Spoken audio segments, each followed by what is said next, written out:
Good morning. Thank you for coming. We're about to get started.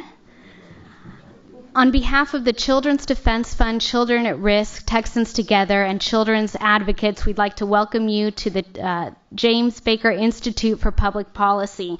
We want to thank our very generous and esteemed host, elected officials, panel speakers, and guests for joining us today. My name is Laura Garacardis. I'm the interim director for the Children's Defense Fund and will be moderating today's event. 1 week from today, Congress will meet to make final decisions on national health care reform. And we're here today because national health care reform provides an enormous opportunity to ensure that Texas's 1.5 million uninsured children can have access to affordable, comprehensive, and easy to access streamlined health coverage. Covering uninsured children is, of course, good for children, but it is also the economically wise thing to do for Texas and Texas taxpayers. And today our panelists will be talking about the impact and the economic benefits to Texas with comprehensive children's health care coverage. And without further ado, I'd like to introduce Dr. Bob Sanborn, President and CEO of Children at Risk, to provide opening remarks. Thanks so much. Thank you, Laura. Over the last few weeks, we've seen a lot of supposed dialogue in regards to the attempt by Congress and our new president to establish a more fair, more equitable, more compassionate, and more encompassing form of health coverage for our population. However, this discussion, especially a lot of us, what we've seen on cable television, in these town hall meetings, it seems exceptionally one-sided and populated with myths and misinformation. When I, as president of Children at Risk, along with those board members and volunteers and staff members that work with us on children's issues, when we listen to this and we hear these yelling people, we hear people who are not talking about children. What we hear are people that don't really care about all of our children and the number of children that don't have insurance. We hear people who only seem to care about the current system, and they aren't really thinking about the 1.5 million children in Texas who really can't afford to visit a doctor. We hear people yelling that are so set in their ways that they don't care about rising health costs that continue to leave the working class and their children behind. So for goodness sake, someone needs to pause and say, let's stop this misinformation, let's stop this hyperbole, because we're forgetting why we started this debate in the first place. People are suffering, and indeed children are suffering. All across America during the last couple weeks, children have been returning to school, returning to college, and as we watch the news, it's full of information about the swine flu, the H1N1 virus. This H1N1 influenza does have the makings of a crisis. What we see is that children can be sick and then be racked with pain, not able to go to school. Parents worry that if their kids aren't sick, that they will get sick. And there's no doubt that we need to be diligent about what amounts to a potentially devastating virus and certainly a devastating crisis. But I tell you right now that very similar symptoms exist with the crisis of uninsured children in Houston and in Texas. This is an everyday crisis for many of our parents, for many of our children. They're worried about keeping the children out of school because indeed the school absenteeism rate is greater among those without health insurance.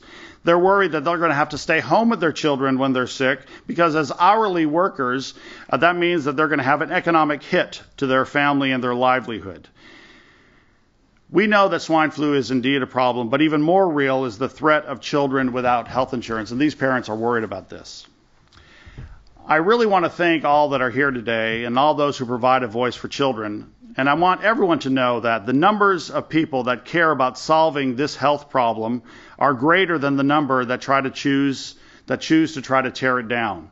The numbers of people who want to make sure that every child gets a fair start in life are greater than the number of people who are busy thinking about politically undermining their opponents. The number of people right here representing the leadership of Houston, the political leadership, the healthcare leadership, the business community leadership, and the academic community, those that work on advocacy and policy in the state of Texas, all of us and the numbers we represent are greater than those who are irrationally yelling without wanting real solutions. When Congress reconvenes next week, they will begin anew with work on comprehensive national health care reform. And this is what we want. We want coverage for all of our children. We want comprehensive, affordable coverage for every child. We want to make sure that the coverage provided to my daughter is as good as that provided to the children of our congressional delegation. We want to make sure that the coverage provided to business leaders, business CEOs, is as easily accessible to hourly workers and to their children. We want to make sure that whether you're a child growing up in Spring Branch, Channelview, HISD, or in Fort Bend, that you have health coverage.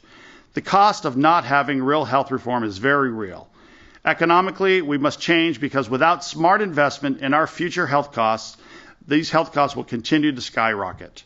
But most importantly, for the sake of all of our children, we need to change. Thank you.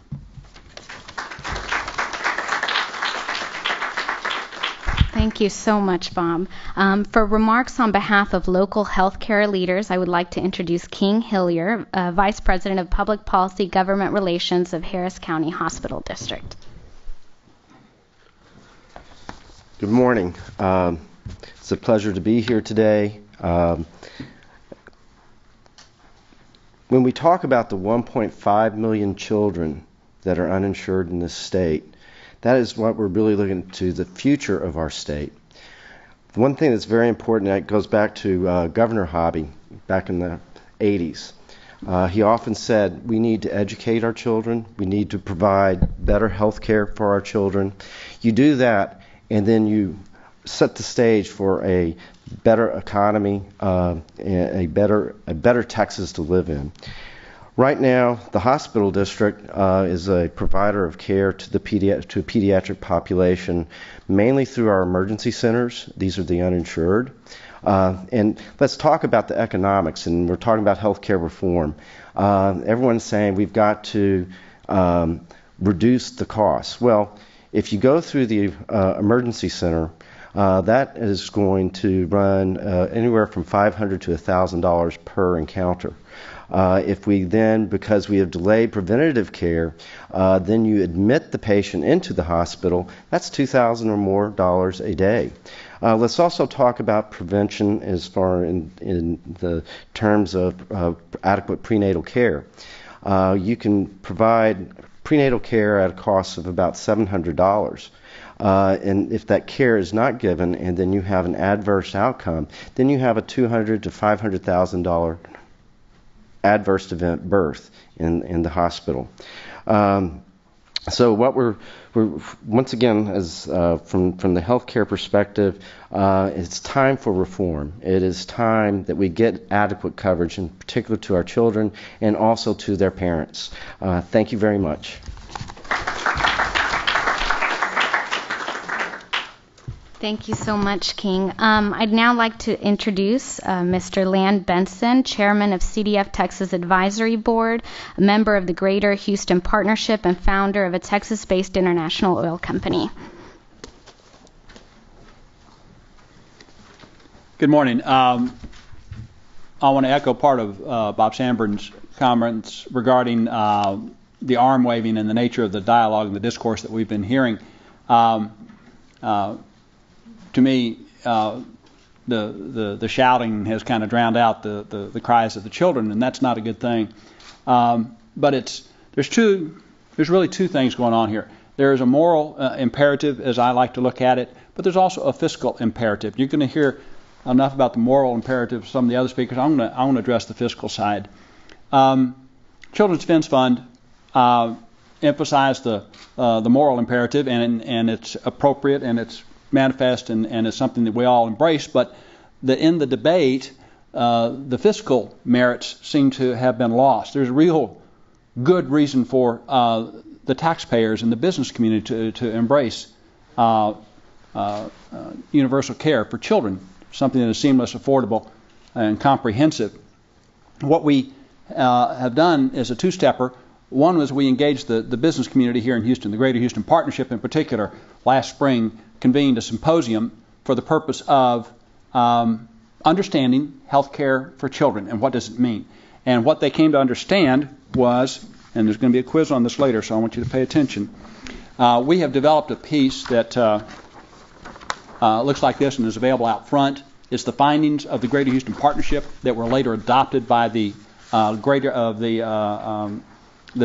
coalition of chambers of commerce and became a legislative agenda. And what it addressed was the link between the uninsured and health insurance, and the fact that if you have uninsured, they'll either end up in the hospital district or in the private hospitals, but in either event, the significant uncompensated care at an emergency pricing will either show up in your taxes or it will show up in your health insurance premiums under cost shifting. When you have increasing uninsured, then more money is spent in that area, which is cost shifted back over. And when you have that higher cost, it's reflected in your insurance premiums. When your insurance premiums go up, businesses start dropping coverage, which increases the ranks of the uninsured, which increases the cost. And that is shown graphically over and over again in peer-reviewed studies. This is important to understand that this becomes a self-fulfilling problem. We have in Houston, we have in Texas about 20% plus uninsured children. That rate in Houston is around 30%, which is far above the national average. Texas needs that low-cost, low-wage base to be the effective economic model that it has right now. But if you are increasing taxes and you're increasing insurance premiums, you lose your competitive edge. We are endangering the Texas economic model by not insuring our kids. Part two of that is a labor force issue. In order to take a position in the labor force as a sustaining, at a minimum, self-sustaining individual, you must have your health and education. Pretty simple. And you know what? In this state, we provide universal education. We tax and we pay through grade 12. You show up and we will take care of you. And we don't do that on health. But you must have health and education. And so to the extent that you lack either, you will not be able to get into the workforce in a self-sustaining position, and then you become a net drain instead of a net contributor.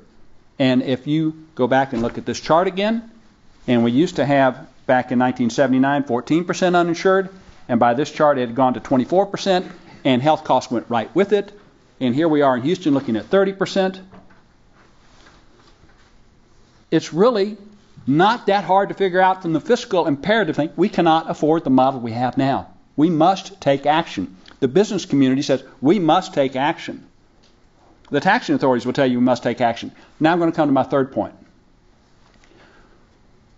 We passed an expansion of children's renewal and expansion of the CHIP program at the federal level.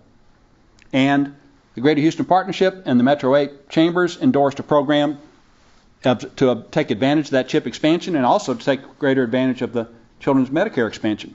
That was the business agenda in Austin. It didn't happen. It passed the House, it passed the Senate, but it didn't get to legislation. The point here is we're one of 50 states. The wellness of your kid depends on a 50-state lottery. You get it here, you don't get it there. Your workforce is competitive here, it's not competitive there. Somebody's looking after the near-term benefit here, not looking after the long-term program. It's a 50-state lottery for our children, based on where they happen to be born. Not good for America. So we need to address this from a moral and a fiscal imperative. From the fiscal imperative, it is a question of, can you afford the system we have now? And is it good for the workforce? So that's the folks we want to bring to forward. Okay, we did that with Houston, we did it with Texas, and then we said, okay, there's one more part to it, and that's going to be, we need a what I would call a bulletproof piece of peer-reviewed research. So we asked the Baker Institute, would they engage this process? And this is not someone that you see out swinging their arms in the debate. This is a very measured group here. And in this study, which Dr. Ho will be addressing here shortly, I want to address one particular piece. And it's in the back, and it's this piece right here. And what it says is, here's about 20 countries with about 500 million people that can provide this kind of life expectancy at that kind of cost. And this is really an interesting, important, there's a big difference between interesting and important. The debate that's been going on has been interesting. but the results of what comes of it is important. And we need to understand that life expectancy is important and the cost is important. Here's $3,000 per capita, and here's the United States over here at $6,000. We're below in life expectancy and twice in cost. Here's where you're seeing the debate, and here's where the arm waving needs to get done away with. The folks that are making this $3,000 to $6,000 more, they don't want to quit making that. And that's a big piece of our economy. And so that's where the most rigorous part of the debate is actually taking place. Folks that are going to not make this, but you're going to save it. Whoa, big dynamic change there. That's the debate that's going on now. But it can't be done by arm waving. It can't be done by accusations and innuendos. It really needs to be dealt with on a more factual basis. And that's what we're really appreciative of the work of Dr. Ho and the Baker Institute for getting to the facts of the matter. This is not studies that are sponsored by advocates or opponents or proponents. It's real live research. So I commend to you the work of the Baker Institute. I thank you for being here today and understanding there's more than just the moral imperative. Thank you.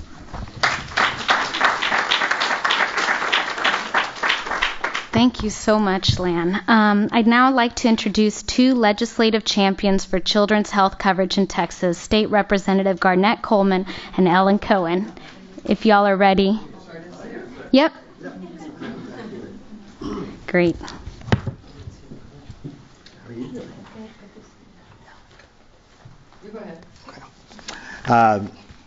What is it? Morning still?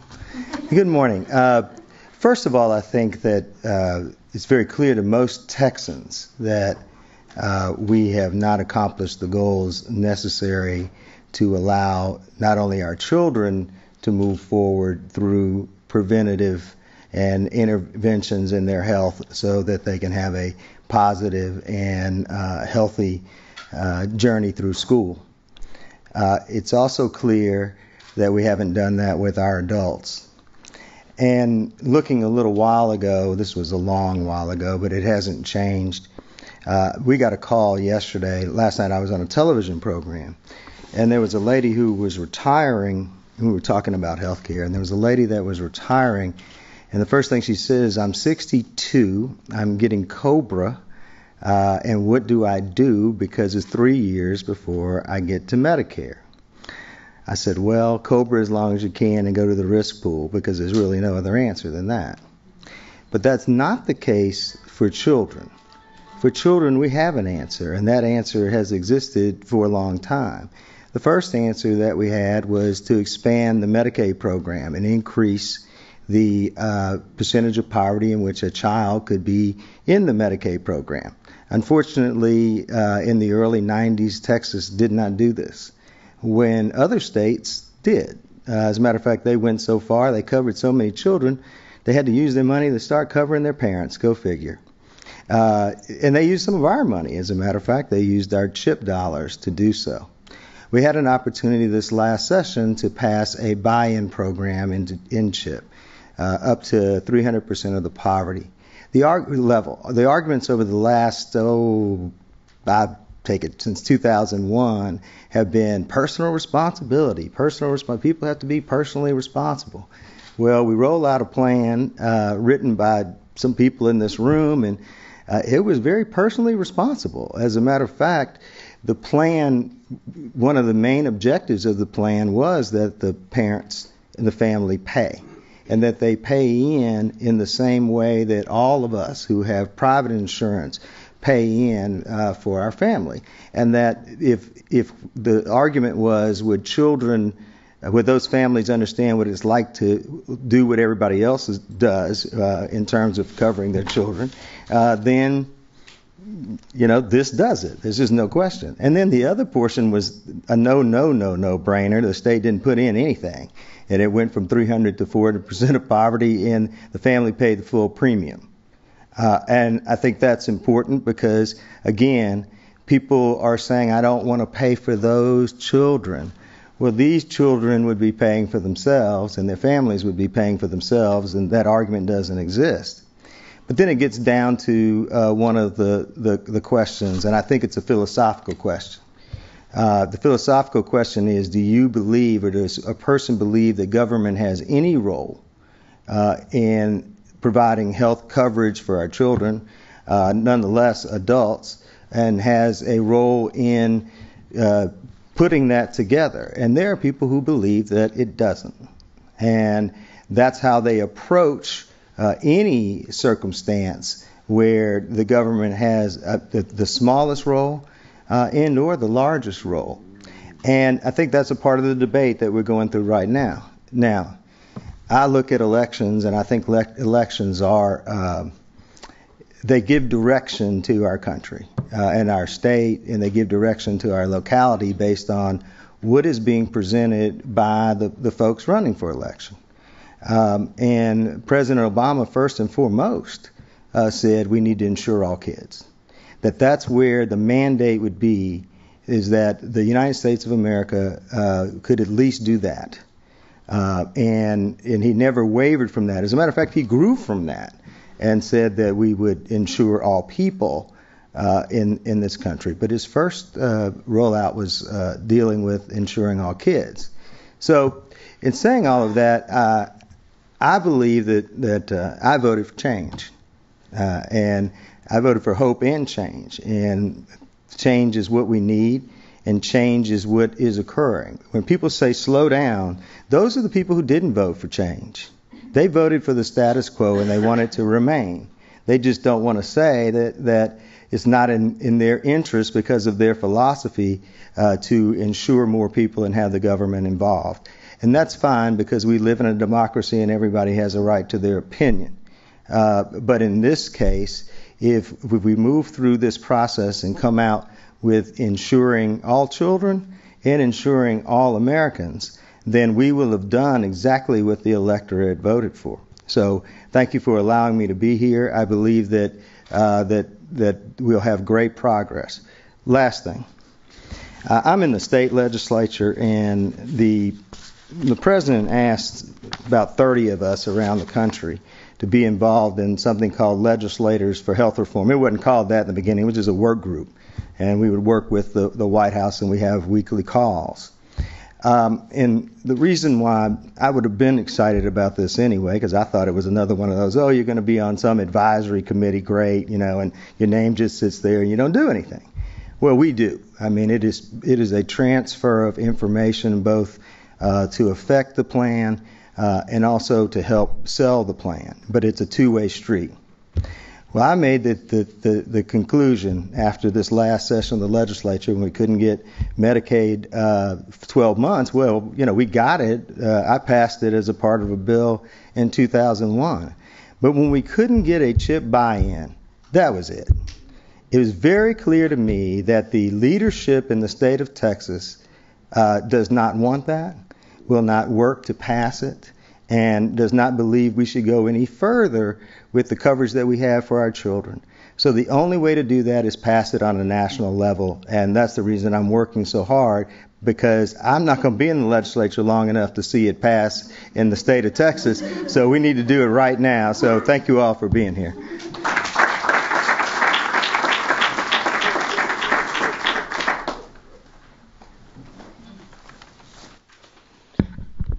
Thank you. It's a pleasure to be here.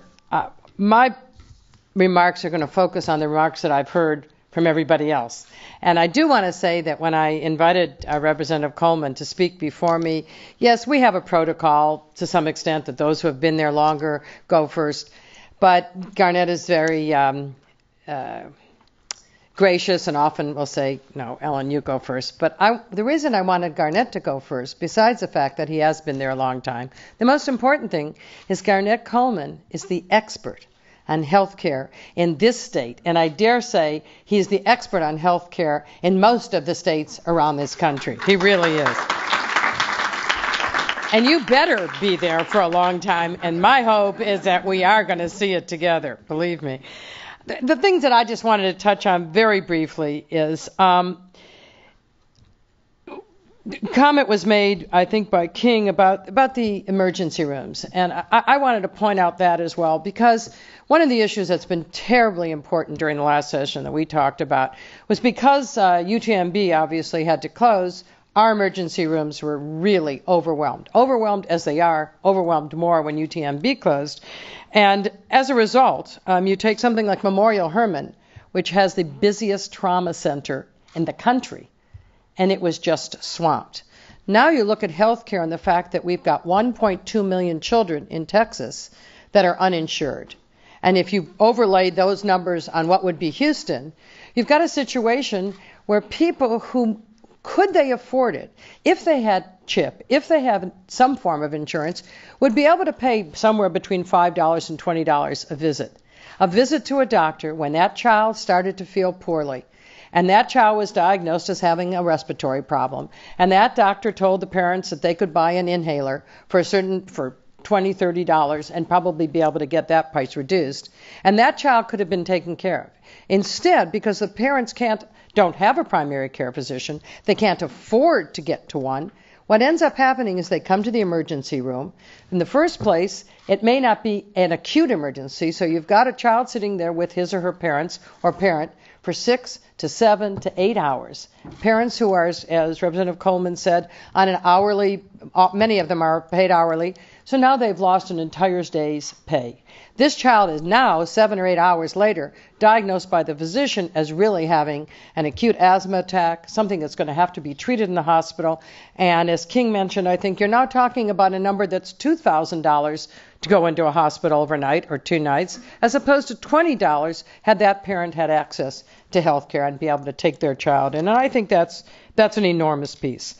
When Bob Sandburn was talking about the discourse that's going on in some of the town hall meetings right now, I was reminded about something that happened. I know that all of you in the audience are intellectuals, but just in case you happen to read Ann Landers, you may remember, or Dear Abby, you may remember there was a study that one of them did at one point, which said, she wrote back and she said, I get letters from people all the time saying that they're so unhappy in their marriages.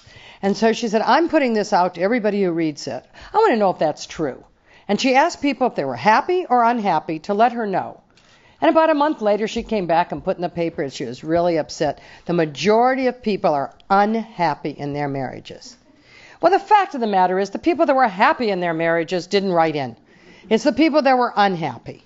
And as far as I'm concerned, what we're hearing in some of these town hall meetings is not the people who either are saying, okay, I'm okay with my health care, or the people who aren't happy with their health care, but they're working 2 or 3 jobs. They can't get to health care meetings. They can't get to these town hall meetings. And so they're the ones that can't show up.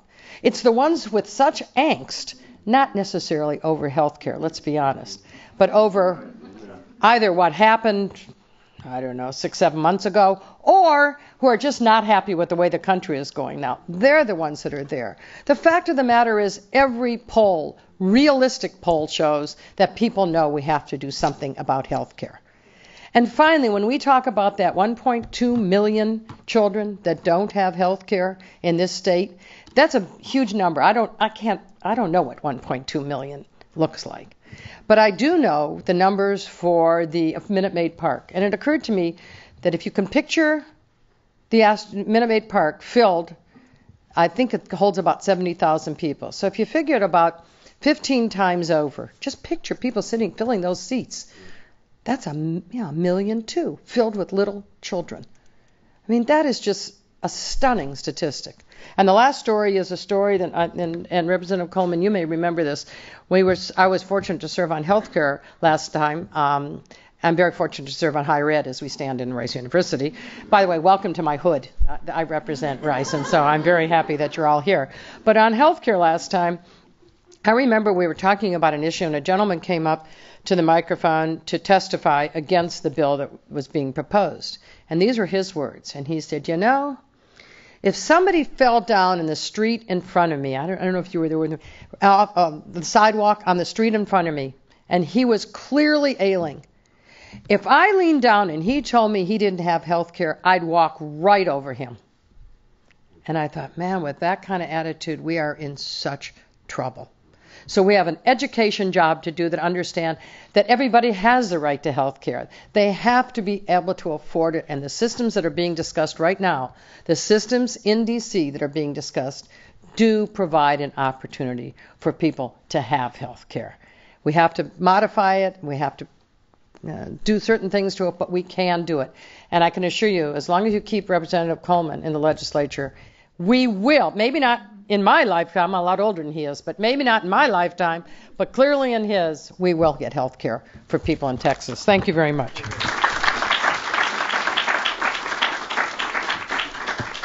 Thank you so much, Representative Coleman and Cohen. That was really uplifting and inspiring words. It gives me now great pleasure to introduce health economic expert Dr. Vivian Ho, Chair in Health Economics for the James Baker Institute for Public Policy, Professor in Economics of Rice University, and Associate Professor of Medicine for the Baylor College of Medicine.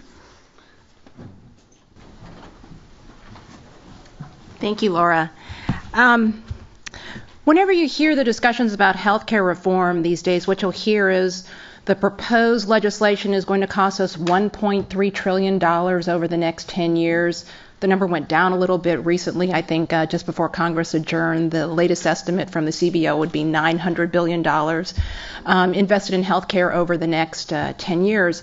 Any economist will tell you that you don't just want to consider the cost side of a particular policy decision that you're making. You want to weigh the relative costs versus the benefits. And that's what Lan Benson and the Children's Defense Fund asked me to do. They asked me to look at the literature, look at the studies, and see what I found. And I told Lan, I said, look, I haven't looked at this before. You may not like the conclusion I come up with, because, the Ambassador DeReggi and the Baker of the Institute, director of the Baker Institute, tells us, lay it out like it is. Look at the data objectively and see what you find. And I was stunned to review the literature, which I had not had a chance to do systematically, and come out with the conclusion that not providing children with health insurance is a poor business decision, and it's poor economics. And the report is outside, but I'll just briefly sort of lay out what I found from the literature. There's an overwhelming amount of medical literature that shows that children without health insurance have worse health status. It's everything ranging from greater admissions for asthma, diabetes, to ruptured appendices. Okay, so first, no health insurance leads to poor health outcomes. You then relate that to economics literature that looks at children in poor health status and what that leads to in adulthood. And there is evidence that just came out last year showing that these children in worse health status, the earnings drop that they will suffer when they become adults is as much as 24%. Okay, so economists view earnings as a measure of marginal productivity. What we then end up having is a less productive workforce, and by a disturbing amount that we can see from there. Then there was another study which was conducted by a number of reputable economists through the Institute of Medicine, and they said, well, let's not just look at productivity, let's look at the value of the health that is lost due to lack of a health insurance coverage. And they did they looked at a number of nationwide surveys, analyzed a lot of data, and they came up with they quantified the dollar value of lost life and lost quality of life that occurs over an entire lifetime for children who don't have health insurance versus those who have health insurance throughout their childhood. And there's a complicated methodology, but it's essentially showing that over a lifetime, the value of health capital lost is about $15,000 for males and $11,000 for females. Okay, and so what they did is essentially you can find that, for example, male children without health insurance will die earlier because they will have coronary heart disease later in life, or they'll have a stroke, or some of these other conditions, and there's a value assigned to that. Now, so and they assign everything, they put everything in current dollars, taking into account your finance courses, you want to put everything in terms of current dollars and take into account that these are expenditures out in the future and they're discounted appropriately. Then you want to take the other side. So that's sort of the value of what you've lost. And so say, what would be the cost of avoiding this? So what would be the cost over a lifetime, present discounted cost of providing health insurance to all children from 0 to age 18?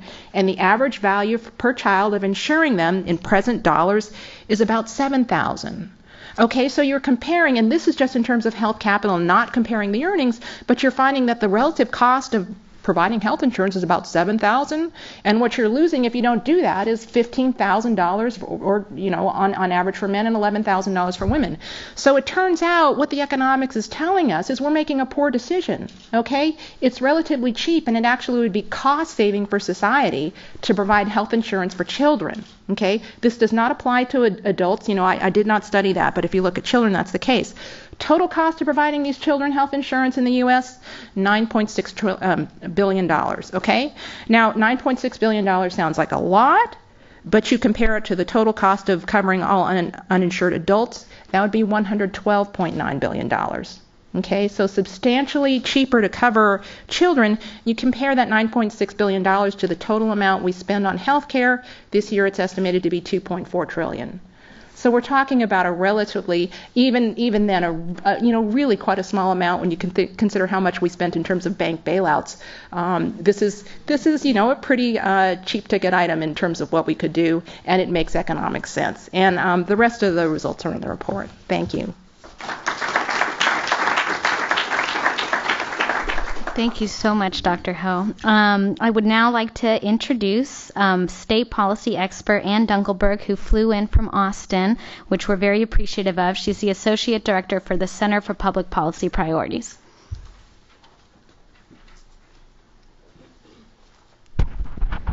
Good morning. I appreciate the invitation from all the sponsors, Texans Together, Children at Risk, CDF, and the Baker Institute to be here.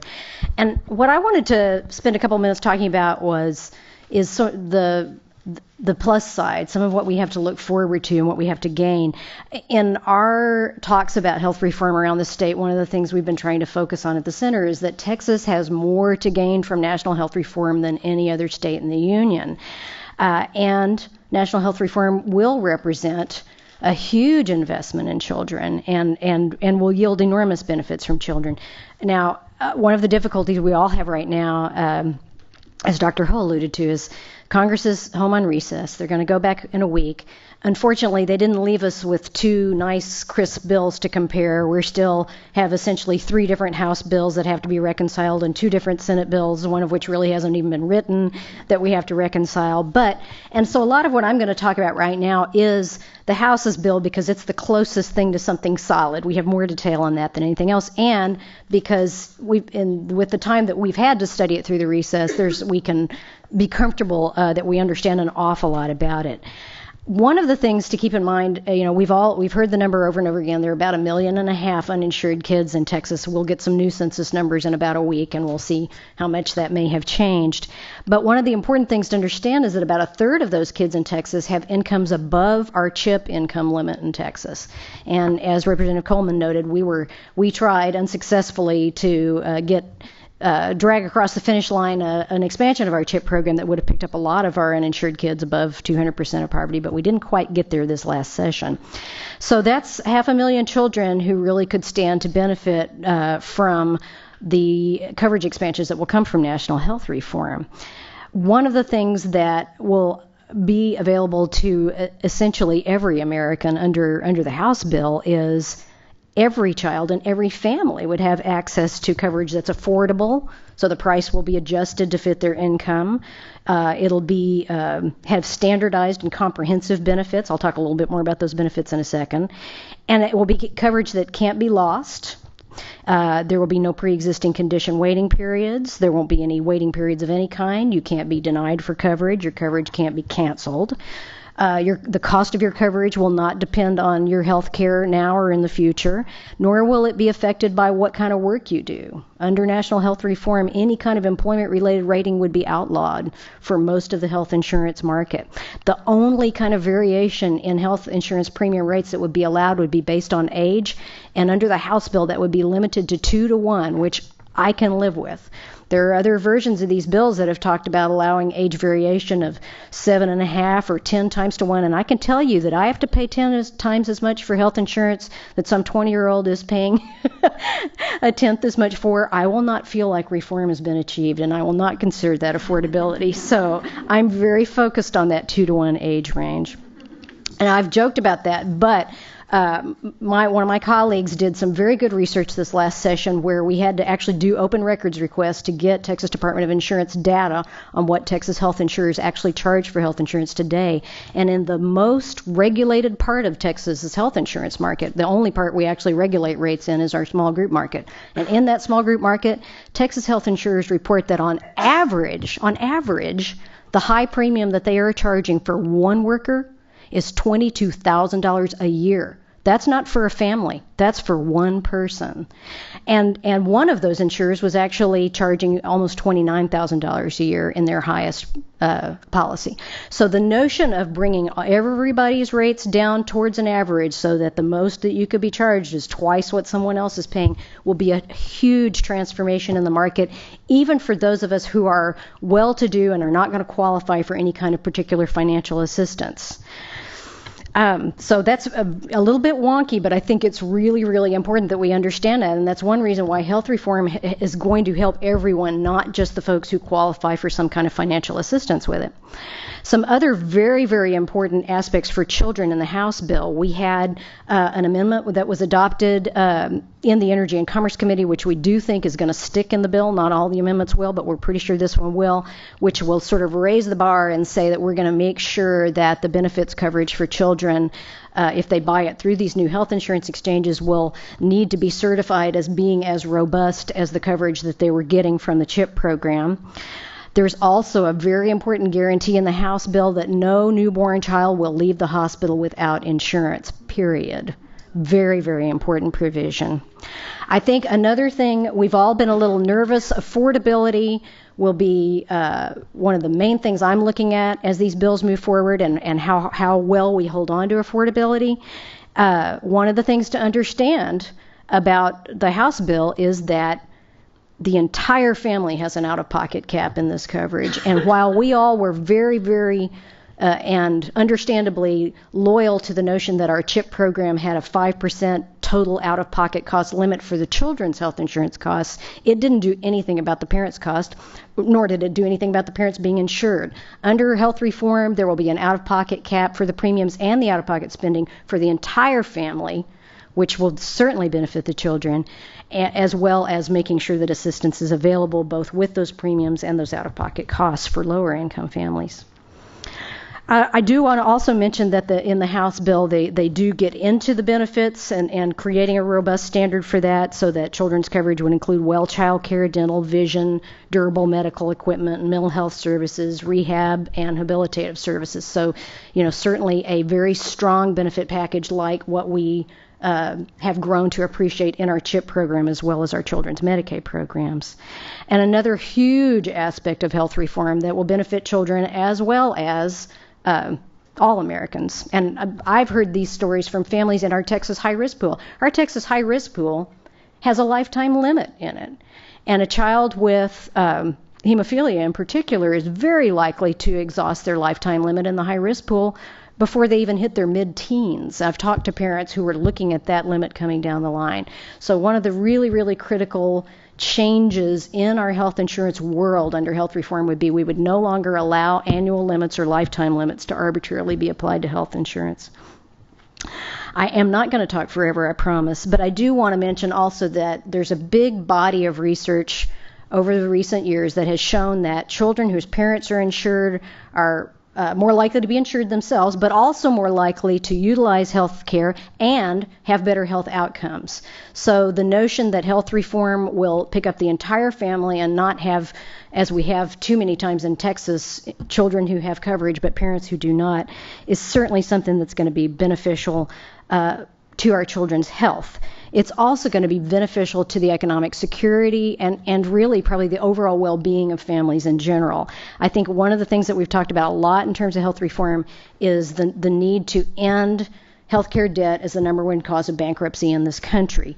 And the Journal of the American Medical Association put out a report, I think last month or the month before, a new study that showed in the most recent year's data they had that 64% of American bankruptcies in that year were caused by healthcare debts, and that of those, 78% of the people were insured. So that's what, and probably most Americans who have insurance don't realize, the risk that they're in. That without some standardization and some protection from out-of-pocket costs, even those of us with insurance are at risk of financial ruin in our current system, and it simply can't stand. So basically, I think that for groups like the ones who are sponsoring this event today who care about all of the aspects of child well-being, that a family that has economic security, where the parents' health care needs are being taken care of as well as the children's, that are not having a gigantic proportion of their income disproportionately siphoned off for health care, they're going to be in a position to provide many more good things for their children. They can do things like save money for higher education, for example. So really, I'm happy to be here today to simply say national health reform is going to be very, very good for Texas children, and I hope we'll all work hard to get it passed. Thanks. Thank you so much, Ann. Congressman Gene Green really wanted to be here with us today, but simply could not due to a scheduling conflict. But he has sent Veronica Custer to read a statement from him, and I'd like to introduce her now. Hi, good afternoon.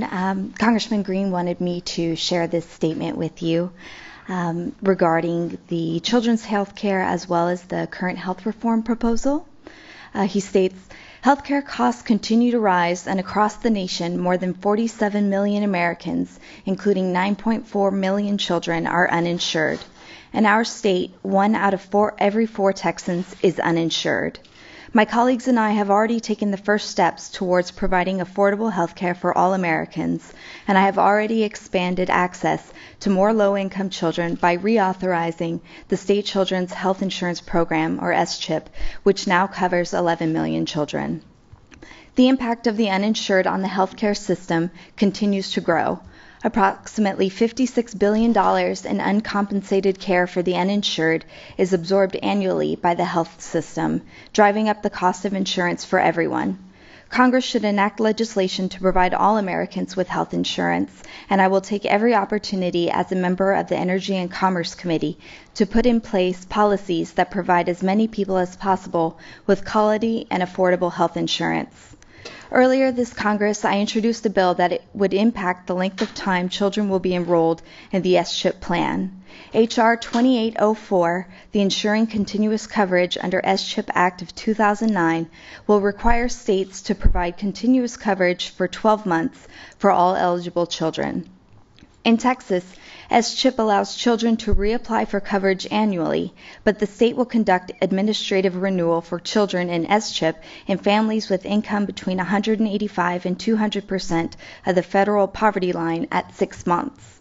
Studies have found that 12-month coverage reduced hospitalizations and the annual cost per child. 12 continuous months of eligibility would promote continuity of care for children, easing recruitment and retention of doctors and other healthcare providers for children's healthcare. Children who are stably insured are more likely than others to have a regular healthcare provider, to have preventative care visits, and to receive needed care without delays. The never-ending application process has caused many children to fall out of the healthcare system. It does not make sense for our children to lose their insurance and have to rely on other costly alternatives when they are eligible for and should be enrolled in Medicaid or SCHIP. The Ensuring Continuous Coverage under SCHIP Act of 2009 will require states to have annual renewals instead of twice a year. Not only will this ensure continuous health coverage for children, but will also reduce the burden of paperwork on the state, allowing for faster processing. Cutting Texas CHIP coverage from 12 months to 6 months in 2003 primarily caused a 40% drop, more than 200,000 children, in CHIP enrollment. When the 2007 legislature eliminated that twice-yearly renewal requirement for CHIP, more than 118,000 additional children received coverage from March 2008 to August 2008, an average of more than 19,000 children every month, showing just how powerful a tool 12-month coverage is in covering eligible children. The Texas Children's Health Plan has stated that medical costs per child decrease the longer children are on coverage, and 12-month eligibility will lead to children maintaining a regular medical routine. 12-month coverage has a powerful effect on total enrollment. Fortunately, we have been able to include H.R. 2804 within the current House bill, H.R. 3200, the infamous America's Affordable Health Care Choices Act of 2009. H.R. 3200, America's Affordable Health Choices Act, creates a new health insurance exchange in which individuals can have access to affordable health insurance coverage from a public or private plan. Low-income individuals would be eligible for a subsidy to purchase health insurance through the exchange, which I'd like to add at the moment is 400% of the federal poverty line. And people who are happy with their current employer-based insurance will be able to keep their coverage.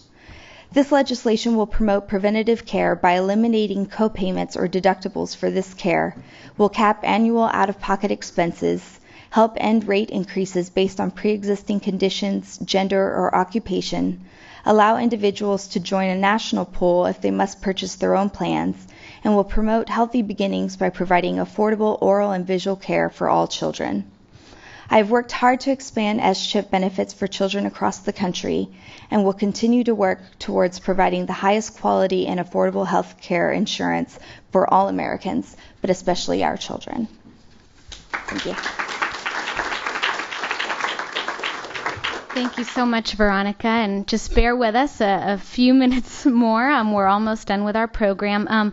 We had a family spokesperson, Kyla Aber, scheduled to speak today, but she actually had a family emergency over the weekend, spent the whole weekend in the ER, and is now at home sick, at home with her sick child, actually. Kyla Aber, her picture's right here.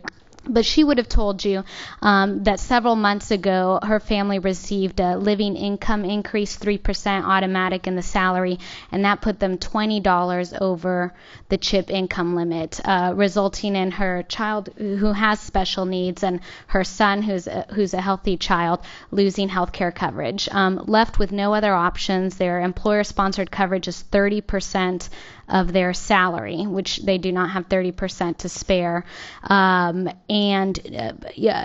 Another private plan not accepting Kyla or just being absolutely unaffordable, their only option was to request a pay cut from their employer. This is actually as a second pay cut that they've requested in the past because they just have not found any other options. So this really speaks to the need of finding some way to provide affordable options for all the families. They're a working family. She's studying to be a doctor. Her husband is a IT systems administrator at a bank, has missed 5 days of work in the last 5 years, very hardworking family. But all these pictures are of real children across Texas that have had to live or are currently living without health care coverage. Many of them are due to red tape barriers that we've heard a little bit about. Of the 1.5 million uninsured children, about over 700,000 of them already qualify for CHIP and Medicaid, which is why 12-month coverage for CHIP was so important, but it is also extremely important for Medicaid. We have about 500,000 children who right now qualify for Medicaid, but are unable to get enrolled or stay enrolled, and some of those stories Evelyn Reyes behind me from Brownsville. Her mother had always qualified. They reapplied like usual. It's every 6 months, and they were denied. She reapplied again. She filed appeals. Basically, they lost complete coverage for about 3 or 4 months. Evelyn has ADHD. Her grades went from A's to C's. And when advocates helped re-enroll her, she's student of the month this year. But that's an example of these kids jumping on and off coverage, which is happening here in Texas, and why we need streamlined enrollment procedures at the national level.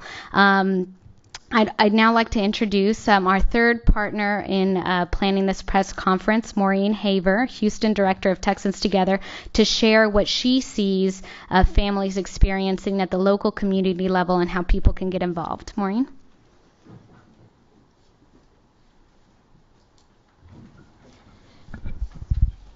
Thank you. Good afternoon. I want to be very clear that when I'm speaking here today, I'm not speaking on behalf of working families. I'm speaking in support of working families. Many families don't have the luxury of attending a press conference in the middle of the day, as exemplified by the story of Kyla Hebert. As we were planning this press conference, we talked about the other families that we knew within our organization, who all have heart-wrenching stories about not being able to provide healthcare coverage for their child. And when we asked each of those families if they'd be able to attend, none of them were able to because of work constraints. And so what I'm doing here today is sharing some of the stories that I've experienced and witnessed firsthand through my organization, Texans Together. Public support for affordable healthcare coverage exists. Since 2007, our organization has been surveying residents in neighborhoods across Houston: Oak Forest, Spring Branch, Alief, Pasadena, East End. These are diverse neighborhoods with diverse leadership politically, and we've been asking the people what matters to them, what is the number one priority for them, and we got a large response from over 8,600 people that we had personal conversations with and documented those conversations, that affordable health care coverage for their family was the number one priority. Some went even further, with nearly 79% of the people that we surveyed signing a statement directed to their lawmakers urging them to enact policy that would provide affordable access and quality health care coverage to all children living in Texas. Two of those people who we knocked on their door is a young family named Maribel and George Cruz. They came on to work with our organization. When they received a slight raise for cost of living, their son was no longer eligible for CHIP. And they came to me and they said, "Can we organize a town hall reform on healthcare reform?" And I said, sure, why not? And this was before any of the other town halls had taken place. On July 28th, in Congressman Green's district, they held what they thought was going to be a civil discussion on healthcare reform, highlighting the unique situation that they were in with their child, George. And what happened was anything but civil, and the voices of the children in healthcare reform was drowned out by a very vocal minority that does not reflect the 8,000 conversations that we have had with working class families from neighborhoods across Harris County. And the reason that that support is so overwhelming is I want you to consider two statistics. Of the children living in Texas, nearly 9 out of 10 of those uninsured children have at least one parent who is working full time. We're not talking about families that are on Medicaid. We are talking about families that are part of working class, middle class America who are unable to find effective, affordable health care coverage for their children. Moreover, Laura touched on a statistic that for a family earning over $42,000 a year, a family of 4, nearly 1/3 of their income can be consumed by healthcare costs. This means that families aren't going to save for college, they're not going to save for a new house, they're not going to pay down their car payment, and they're left in an intractable position where they are either making too much money at the same time that they're not making enough to provide quality health care for their child.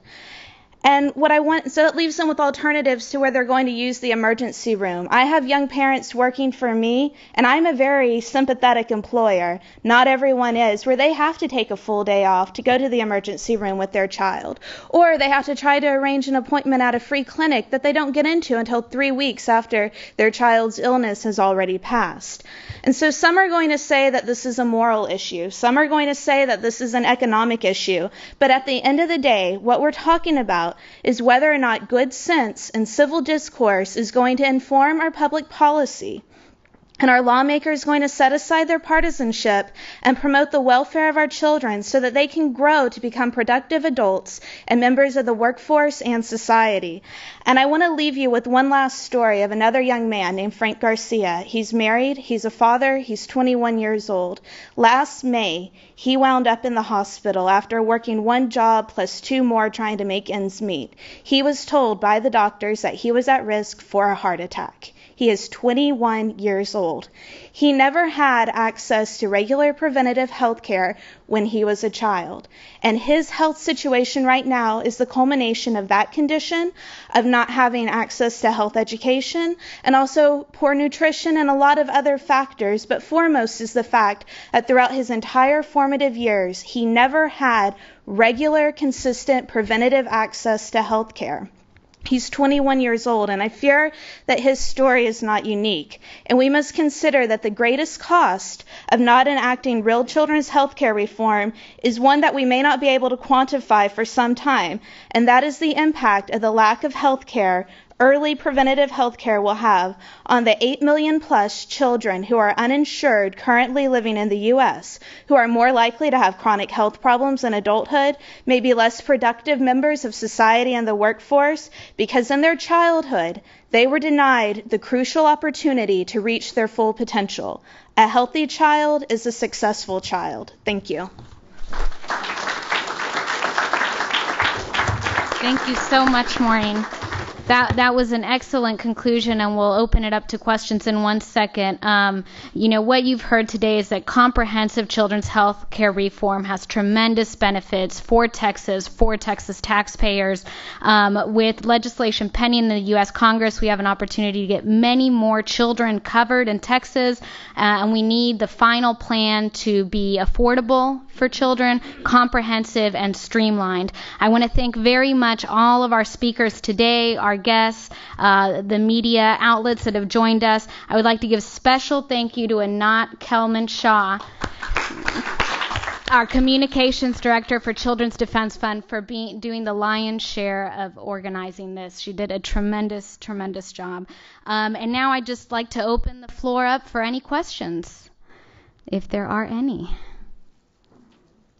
We probably answered all of them with an especially long press conference. Thank you so much for joining us.